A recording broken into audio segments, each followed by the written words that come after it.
What's up? I'm Gazbot, and I went to Japan!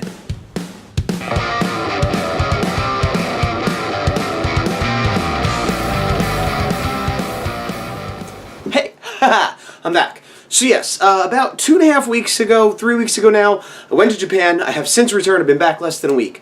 So, a couple people that I'm friends with online, and a lot of my family and friends in real life, take a lot of pictures. They're gonna make videos. Tell us all about it. And of course, I'm happy to regale anyone in person with tales of said trip to Japan. And of course, I posted pictures on Instagram while I was there, and I'll throw some up on Facebook eventually. But I also wanted to sort of document it a little bit better for anyone that really cares, and for myself in the future, because it's only been a few days and my memories are already starting to fade of the minutia of what happened. The first couple days I was there, I did actually, at the end of each day, take notes down in a notebook. In retrospect, I wish I had gotten a little small notebook and wrote notes down as I went through my day, because by the end of the day I was exhausted and didn't remember every detail of everything, and after a couple days I didn't even take notes at all anymore.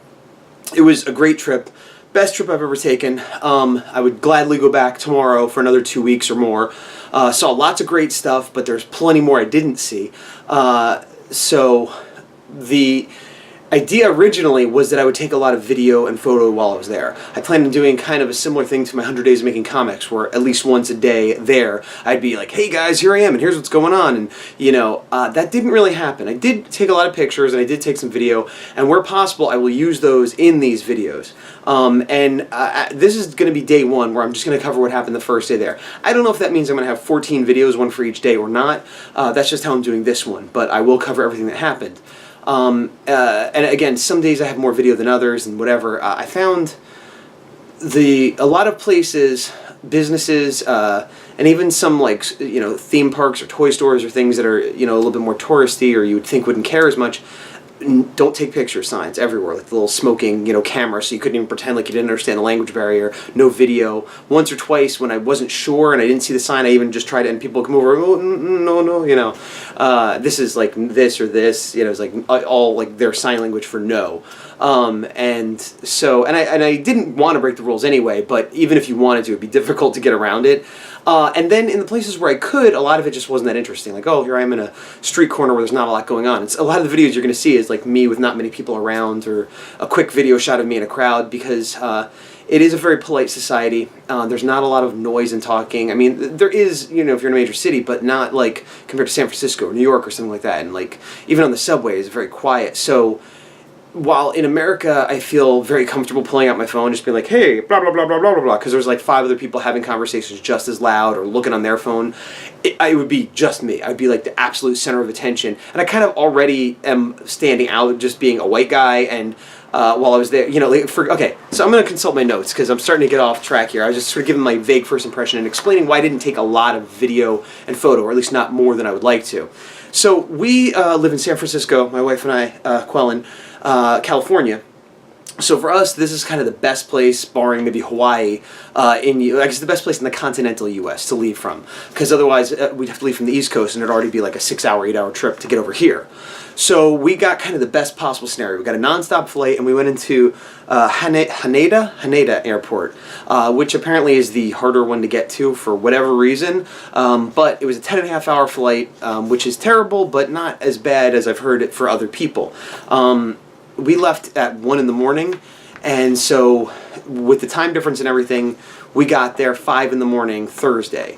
And on the flight, because it was a long flight, we got food and stuff, but the food obviously is never great. But being a vegetarian, they give you vegetarian meals, but it's like weird whatever non-meats they happen to have, and I barely ate it. And I usually bring candy and other stuff anyway, granola bar. I brought 2 big boxes of granola bars, peanut, with me, so that I would have protein and sustenance, because I didn't know how hard it would be to eat there. And I figured, well, worst case scenario, I'll eat 4 granola bars a day, and that'll be what I eat for while I'm here. It's a bunch of rice. And I did eat some granola bars, but I did a little bit better than that.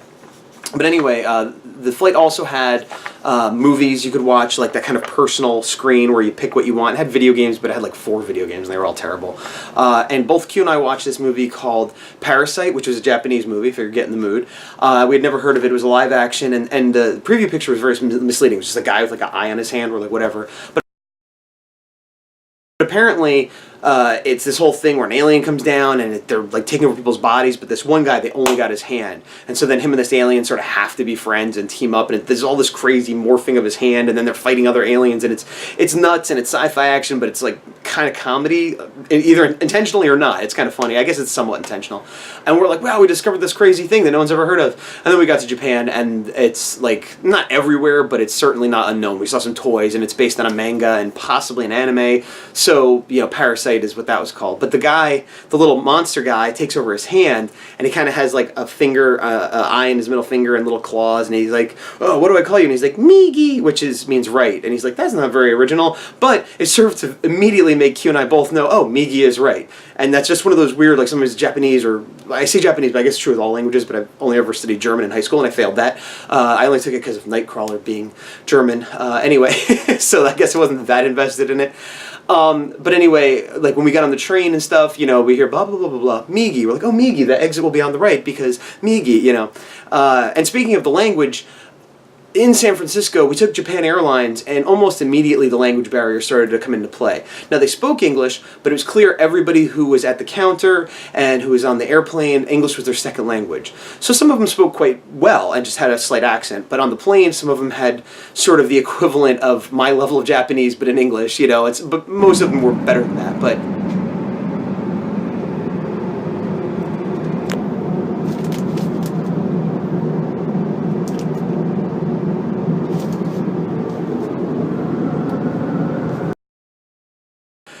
it was like, oh, okay, and all the announcements were in Japanese first, and then had an English translation.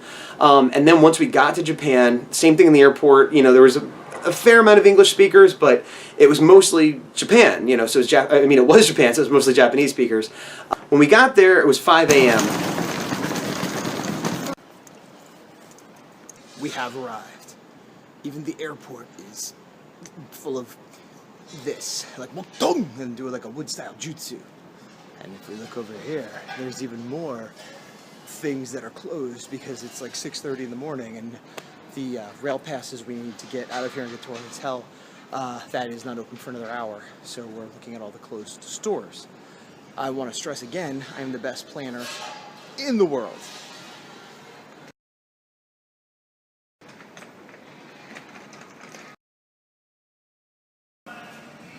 There's some stuff in the airport store that is closed. Bunch of cute little ducks and stuff, and this one, look, that one's a skier, and wait, is he wearing a scouter? This is a DBZ duck.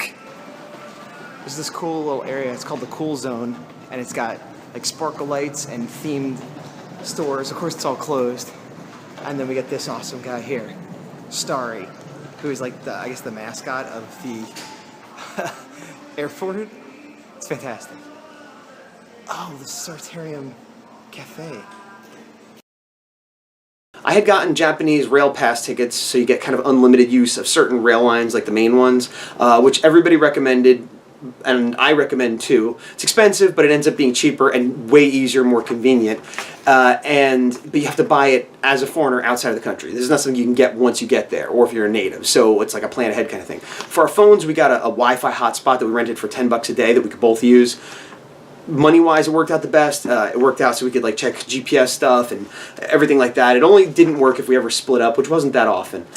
So, but the problem with the rail pass was we got there at 5 a.m.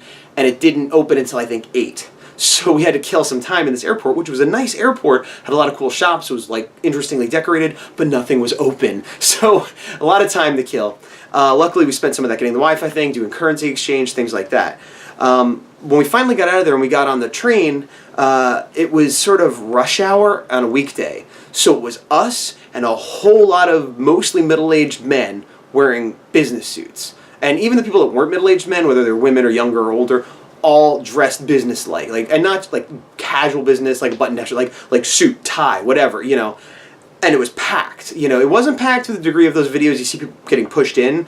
Maybe those were the trains, you know, coming up later. I mean, we got on pretty okay. But it was definitely like us with our bags, and it was like, you know, but dead quiet. Nobody making a sound. You're not allowed to be on your phone. There's signs everywhere. You can't talk on your phone. You know, you can text and stuff, but everything has to be on silent. Which I loved. You know, I could see a lot of people like, that's bullshit. Well, I guess I'm going to curse in these videos, so don't watch them with your kids. I know, I'll try not to curse. Besides, I didn't curse. I said, that's bull. That's not a curse, right? So, but I liked it. I liked that nobody was bothering us. I mean, obviously, oh, and that was the other thing. We were wearing sunglasses because it was bright out, and Q's like, we're the only ones wearing sunglasses. And I was like, what? And I noticed around. I'm like, okay, well, we're on the train right now, and there's people in business suits, and maybe they took them off. But even walking around the station and stuff, she was right. I mean, not that nobody in Japan wore sunglasses, but if we were in America, you'd expect to see a lot more people wearing them on a sunny day, or even just going outside. And it's part fashion, part function, whatever. But I guess because even if they're outside, they're still kind of dressed for work. Very few people, at least in this small, I'm not trying to generalize about a whole country, but in this time of day, in this area of Tokyo, you know, not a lot of people wearing sunglasses. But I countered with, yeah, and I'm the only one wearing shorts, because I had shorts because we left San Francisco and it was like 60 or 70, and I prefer to wear shorts to pants whenever I can anyway. And a 10.5-hour plane trip, shorts are way better than jeans in my opinion. So then we get there and it's like I'm wearing a t-shirt and shorts. I may put a hoodie on, but everyone else, again, business suits, and like, we didn't look slobby by American standards. We definitely look slobby by Japanese standards, or again, at least in this town and this time of day. Bunch of business suit people, me and her with her pink hair, we're both, you know, the white gaijin foreigners that are, you know, talking quietly to each other, which is still louder than anyone else is being. Me wearing my shorts, you know, and but nobody looking at us, nobody saying anything. They might have been thinking, you know, screw these weirdos, but nobody's saying anything. No one's, and not being impolite, not being nasty, but just everybody's minding their own business, everybody's being quiet. That was kind of cool, you know.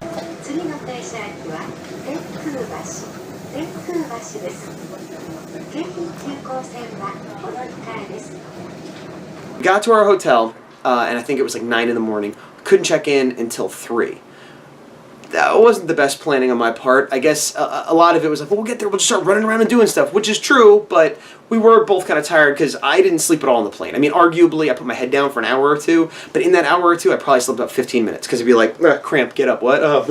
Sweat, sweat, sweat. And that was the other thing, was that kind of like when you're in school, if you're like me and you were in high school, you used to sleep at least sometimes, and you'd get that kind of like on the, and you'd kind of cramp, and you'd be like, oh, God.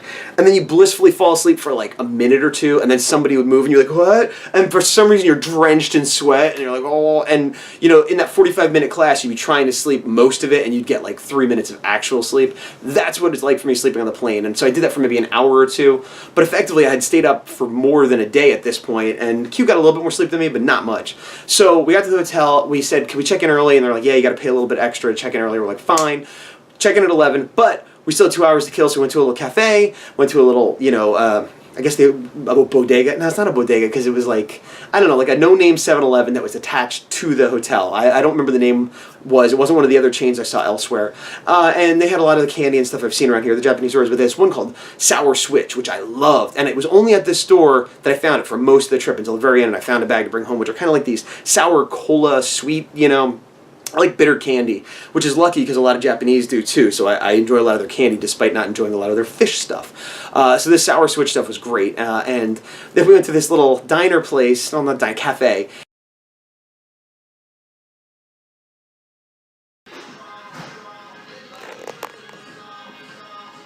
Dig that Japanese music. It's like a... And again, this is where the language really starts kicking in. So when we were checking into the hotel, you know, we're thinking, okay, neither of us speak Japanese very well. We have very minimal understanding. And so we're like, okay, we got to say we're checking in and, you know, hand a passport and hope they understand without, you know. But then there was this woman like, oh, English, you know, and then she spoke English very well. And clearly part of her job was dealing with the foreigners that spoke English. That's the other thing. We spoke a little bit Japanese, and we speak fluent English, obviously. And if you don't speak English or Japanese in this country, I don't know what you're going to do. Like, if you're from France and never learned either language, you're in trouble, because every foreigner I saw there, even if they weren't American or British or Australian or some country that speaks English naturally, or natively I should say, nobody speaks it naturally, they would be speaking Japanese or English. So you'd see the Japanese person, and like, you know, like I said, a German couple, let's say, and they're speaking German to each other, they get up there, and the Japanese person would maybe start speaking Japanese, but more likely they'd say, you know, can I help you in English? And then the German couple would be like, oh, yes. And they'd both be speaking this sort of not so great broken English to each other. And I'm like, this is amazing. Why is everything? And all the signs that aren't in Japanese are in English. And especially in the big cities like Tokyo and stuff, I was shocked how much English there was. You know, maybe a third, a half of every sign had some form of English on it. A lot of stores, their logos were just in English, you know, I guess because they think it's cool or it's more international or whatever. But like there's a chain called Family Mart, not like Family Mart, but Family Mart. You know, I mean, they probably pronounce it differently, but it's written in perfect English and there's no katakana or hiragana or anything under it. But anyway, I guess it's just this thing, and I talked to a few people, and I consulted with Q, you know, and it's just that, like, English has sort of become this default international language, at least in this tourism industry, at least in this part of the world, you know, which is sort of, like, crazy lucky for us as, you know, native English speakers that I guess if you go to a major city or a major tourist area in the world, this is my understanding, I haven't been to that many, obviously, that if you don't speak the native language, there's a good chance some of the people there are going to speak English. And even if you talk to other foreigners from another country, there's a good chance they're going to speak a little English because they know they need it to get by in other countries. So it doesn't seem fair, and it seems extremely entitled to someone who's already like a white male, you know, heterosexual guy that's already on the top of every food chain he could be on top of unfairly just by an accident of birth, that on top of that, English is just everywhere because I'm American and I'm lucky. So but I didn't take it for granted. I really appreciated it and felt bad about how unfair it was for everyone else. And I felt happy that I did try to learn a little Japanese because at least it's like, well, I'm not quite so entitled that I expected it to be like this, you know. And I did have to use Japanese quite a lot. Not extensively, but more and more. Like when we went into the cafe, they didn't speak English really. You know, like one of the sentences we'd start with often was "Eigo ga wakarimasu ka?" which is like, "Do you understand English?" And usually you'd get "chotto" or "skoshi," which is like a little bit. Sometimes, like at the hotel, it's like, "Oh, quite a bit," you know. And sometimes you'd be like, And so then there's menus you could point to, but it helps if you know the words for drink and eat and just a few little things, and even pronunciations, because there's a lot of words that are in English to our ears or eyes, but they pronounce them differently, or things like French fries. French fries are like furaido potatoes, or something close to that. I'm butchering it a little bit, but I could read the katakana, and it's, you know, pronounced that way. So it's, instead of French fries, it's fried potatoes. But if you say fried potatoes, they're not going to know what you mean. So you have to kind of pronounce it that way. So it's like, it's weird. It was fun though. It definitely helped what little knowledge I have get better, and it encouraged me to want to learn more, you know. So let's see. After we got in the hotel room, we had some adventures there, and I have some videos of that, which I'll throw up here. We finally got into our hotel room. Hotel room. That's not how they say it in Japan. That's how I say it when I'm tired. The flight was 11 hours, and we got in at 5 in the morning. It is now about 11.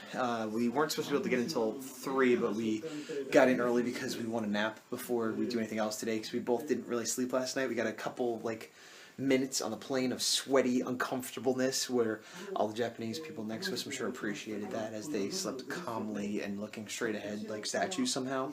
But we got in here and spent about 10 minutes trying to figure out how to turn the lights on, flipping every switch. And what's cool is they have these crazy, like, futuristic, if it was in the 70s, sort of setups. Like, it looks like this would be in, like, the Bionic Woman or, like, some future tech the A-Team found or something. But none of it worked. I mean, there was, like, 100 buttons. I like this, too. It says, don't disturb or come in. So you don't have to hang anything. It just sets it up there. These are the two main room buttons. These didn't work either. We realized we had to put our room key in here, because without it, it blinks and nothing would go on. So you had to put that in, and it took us forever to figure that out. So that's our first adventure here in Japan. This is the view from our hotel room, the Grand Pacific Ladaiba in Odaiba. It's a pretty swank place. Somehow we got it at a reasonable price, and uh-oh, wait a minute, I made a mistake. There's the Statue of Liberty. We're in New York. What have I done? Well, New York's fun too, but why'd it cost so much? You're not my father!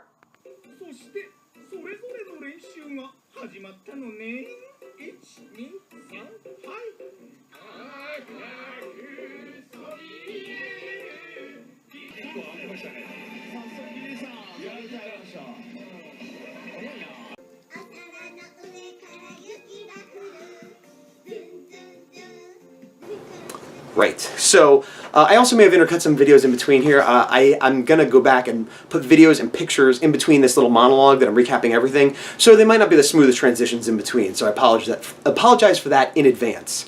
After that, we stopped by Q's office in Shibuya, which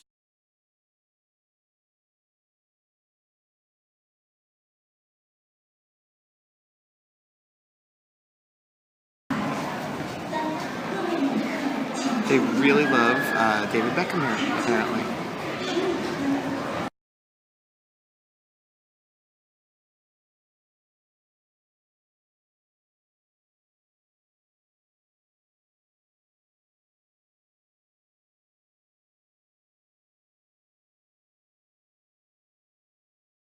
Which is, the company she works for has an office there, so there's a couple people she sort of knew from work, and checked in with them, and we met this one guy, Hideki-san, who is a funny guy. He's like 50-ish or whatever, but we talked to him a bit about what we were doing there and how we're anime fans, and he and I started reminiscing about the stuff he watched as a kid, which is stuff that I've watched either also as a kid or more recently as an adult, like Musings and Space Battleship Yamato and Red Baron, Tokusatsu, that kind of stuff, Ultraman. And so it was funny, I think, for him that not only was I a foreigner, but I wasn't exactly the right age to be into this stuff either, but just that's, worked out. And then he's like, what do you mean? And so then as sort of proof, I started singing the Mazinger Z song in Japanese, which I happened to memorize and was, whatever. But I was all like, Sorani Shobieru, and he's like, choto. And then he closed the door, and I'm like, oh, I was being very loud, probably for anybody, but especially for an office in Japan. And he was cool about it. He didn't get mad or anything. He was like a totally chill guy, and very. See, and that's the thing. Most of the people I've met there, we met a few Japanese people, which Q already kind of knew, and a few that we just sort of ran into in other situations. They all seem very nice and not uptight or stuck up or anything, but I think it's like they have to know you or have a reason to talk to you. I think if they don't, it's just like, psh, I'm about my business. And that's probably how he is out in the world. But since he knew us, he was all like, yeah, I'm a cool guy, And then he did his impression of one of the bad guys from Space Battleship Yamato in Japanese, and he's all like, blah, blah, blah, pound, but he had closed the door, and his loud isn't my loud. But anyway, that was fun. Afterwards, we went up with Q's friend, and I guess, my friend too, but she knew him before we were together, and I know him a lot better now after this trip, actually. Previously, I think I'd only ever met him at our wedding. His name's Quelyn. He's a nice guy. He's actually a white American, but he married a Japanese native, and they live there now, and but anyway, we hooked up with him in Shibuya, and he took us around, went to a store called Don Quixote, which I have some pictures of, which I will put up.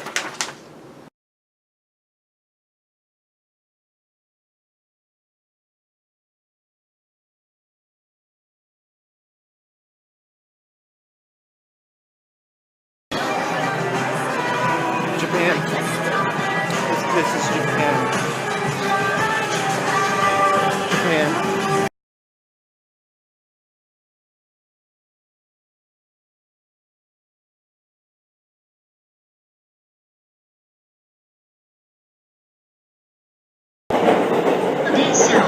利用ください。ドアが閉まります。ご注意ください。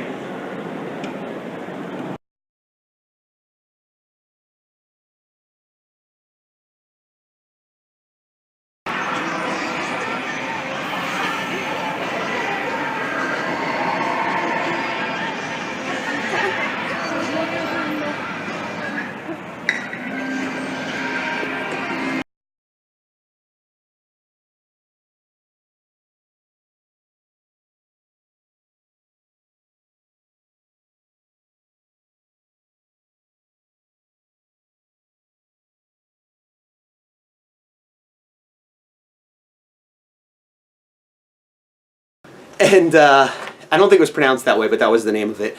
And we went out to eat at this cool place that he took us to, where I was able to get some vegetarian food that he kind of ordered for us. His Japanese, he says he's not fluent, but it was way better than ours. So he was able to kind of have an actual conversation, whereas my speaking is the equivalent of no eat meat, no eat fish, and he's probably like, my friend here doesn't eat meat or fish. He's a vegetarian. You know what I mean? So his is much better.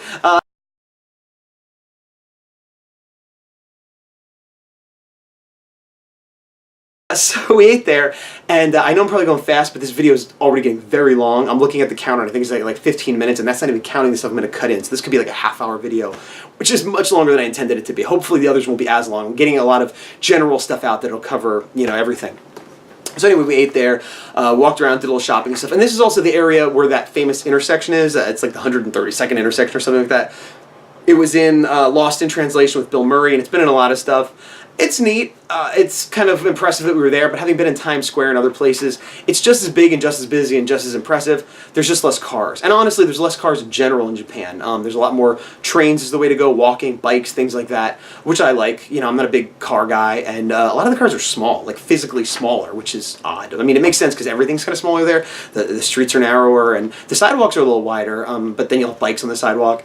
All the stores really narrow. I kept having to, like, I'd bend down to look at something, and somebody would walk by and have to, like, stand up and do this so they could get by, you know. And I would say, oh, sumimasen. Sumimasen is like, excuse me, which you, if you only know one word going to Japan, that's the word because you say it 100 times a day. People say it to you. It's just the sort of catch-all of I'm sorry, excuse, you could be, excuse me, waitress, sumimasen, and then it could be like bumping into, oh, sumimasen, you know, and then you want some attention, you know, tap, tap, sumimasen, you know. Actually, I probably wouldn't touch them because, you know, I don't do that. I would only touch them in an extreme circumstance. I might touch them lightly. But yeah, sumimasen is sort of a catch-all polite thing to say. And to the point where when I got back, the first day back, I got up early and went to the grocery store for milk and things that we needed for breakfast. And somebody was coming in, and it was sort of that thing where I was going there, and I was like, oh, excuse me. I wasn't going to say sumimasen because I'm not in Japan anymore. But it like almost came out of my mouth just because I'd said it like 100 times a day for 2 weeks straight. So, sumimasen. Anyway, so then we also got some dessert, and I'm going to put up a bunch of pictures and stuff like that, which I'll probably cut in between here. Where we hooked up with Kaleem was, I'm going to say this wrong, I keep wanting to say Mandrake, but that's not right. I'm going to look it up here. The store is called Mandrake. Mandrake? Mandrake. It's a weird word in that it has syllables that I haven't been taught to read. I mean, not that my pronunciation is perfect anyway, but it has other letters where it's sort of like, it's an English word that is then going to be pronounced in Japanese, but it has syllables that aren't normally in, so I'm not sure. It's something like Mandaraki. Whatever. It's in Shibuya, but there's like 3 of them, and they're all vintage toy stores. They have newer stuff too, older stuff, but I like it because it has some expensive stuff, and I'm going to put up some pictures and videos and stuff.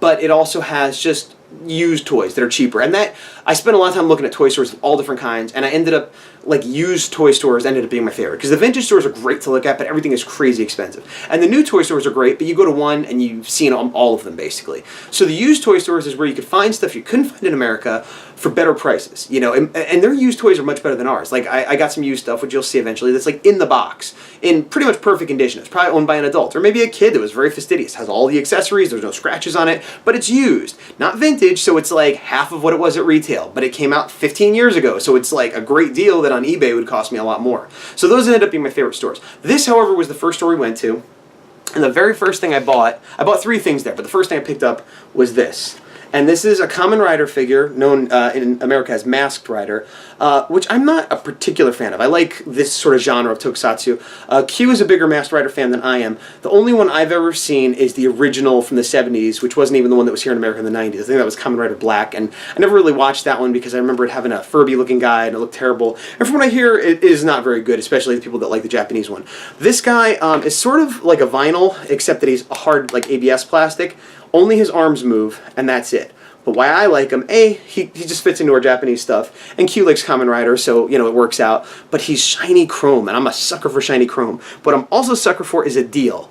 This guy cost the equivalent of $2. Actually, a little bit less than $2. It was 200 yen, which is, if the dollar and the yen are even, is $2. But when we went, the dollar was stronger. I think it was like $1.18, $1.20, which roughly gives me a 20% discount on everything. So if he was the equivalent of $2, he was $1.80. So $1.80, and he was in the package. I opened him up, but, you know, I have the package right here and stuff. So that was the first thing I bought. Second thing I bought was this, and this is an actual vinyl. This is a 6-inch of the black RPM Ranger Dylan, Ranger Series Black, you know, whatever. Or in Japan it was Goanga, and I think it was just Go On Black. And he looks new. He might have been used, but he looks new. He's still got his tag, which is a big deal on the vinyls. I pull him off, which kills the value apparently. But he was, and a lot of them are in the bags like this. When they're sold originally, they're just hanging on a tag, but once they become collector's items or used, they put them in a bag to protect the paint and stuff. He was 400 yen, which again means he was like $3 and change. which is great because on eBay he'd be between $10 and $15. You know, that's just what these go for on average, assuming they're not rare or anything. And he, you know, I like RPM quite a bit. So if they had the whole set, I probably would have got the whole set. But he was the only one I saw. So then the last one I got, which is, I wouldn't say I regret it, but the first two I was like, those were good buys. This one was definitely just an impulse. Hey, I'm here in Japan, I'm buying stuff. This is a character, to give you an idea how it was an impulse buy, and again, he came in a bag too, I just opened him up. First of all, he was the most expensive. He was 600 yen, so he was 5 and change with the conversion, which isn't expensive, but more expensive than the other two. And my least favorite in terms of he's not some kind of chromey thing, and I didn't even know who he was. I'm like, I think he's from Ultraman, but he might be from Super Sentai, which is Power Rangers. And later on, I found out he's from Ultraman Cosmos, which I've never seen, and his name is Gigi, and he's a villain. And he's cool looking, and he kind of reminds me of the Dada from the original Hayata series. And I don't regret getting him, and he's cool looking and everything, but I didn't know who he was. I just said, oh, vinyl, 5 and change, I'll take it, you know. And I could have spent all day there buying tons of stuff, but I knew that this is the first stop. So these are the only ones I got. There was a huge Ultraman, like a 20-inch, that was very expensive, but I thought about getting, and my thoughts kept going back to it the entire time, to the point where I ended up looking it up on eBay and seeing that I could probably get one about that price through eBay, because bringing it home would have been a huge pain, but I would love a huge tall Ultraman, which I do not currently have. So that was my first toy buying experience, and that was actually previous to going out to eat and stuff, but I just kind of got the story backwards. Then on the way home, we were in Shibuya, which is right near the famous statue of the dog. I'm going to look this up to make sure I get it right. Hachiko. Hachiko the dog. If you don't know the story, it's a very famous story in Japan. The short version is a guy used to go to the train in Shibuya Station. His dog would meet him there, and then he'd go to work, and then he'd come home, and his dog would come and meet him and walk home. And that was it. At one point, the man went to work, died at work, didn't come home, but the dog went and waited for him. And so then the dog, I don't know if, I guess he came every day, or he waited there every day, but he was, you know, just kept coming for days, months, years, until he died, and he became like a national hero, and it's kind of a folk tale. I'm not even, it's one of those things where I'm like, is it true, or is it a folk tale? You know, it's like, sort of true, it might be true, I didn't really look into it, but it sounds very much like a folk tale, but it doesn't matter if it's true or not, because it's a good story, and the dog became a folk hero, and so he has a little statue at the station, which is where he was supposedly waiting, which we took a picture with.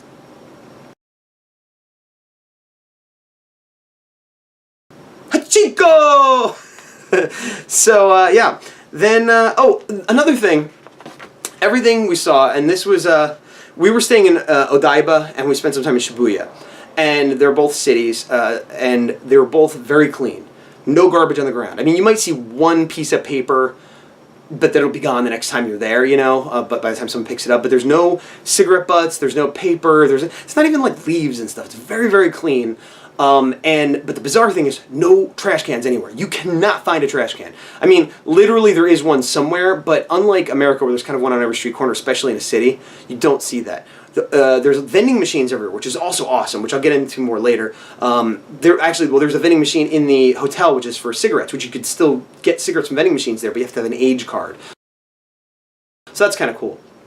But if you get a soda or whatever else from a vending machine, most people will get it, chug it down, and get rid of it right there, because they have a little recycling thing built in as part of the vending machine. If you don't, you're going to be stuck carrying it either until you see another vending machine, which isn't too bad, or until you find a garbage can. And so for bottles, that's not so bad, because you can throw it in the next vending machine. But if you get like McDonald's or something, you know, have like a bag of garbage, or if you open a package of a toy and you want to get rid of it, good luck. There are just not garbage cans. And it's this weird paradox, because I'm like, well, I don't want to litter, but there's nowhere to put the stuff. So anyway, I'm sure they have a system, and people are just carrying garbage home. I'm about to run out of battery power, so let me quick look. Toilets have this water flow that'll come for privacy, which I don't particularly like because it wastes water, and I don't need my privacy. Some of them have like a speaker, which fakes it, which I like better because it's less wasteful. Also, when I was sitting there for a while, you know, as you do sometimes, it would periodically go off and scare the crap out of me, where I'd be like, no, looking at my phone. Psh, ah! Oh, God, it's a stupid thing. 2-3 minutes to go by. No. Psh, ah! You know, so I was not a fan of that. They did have heated seats, though, which was nice. Anyway, I'm out of time. That was Gazbot in Japan, day 1. Ba-ba-ba-da-ba!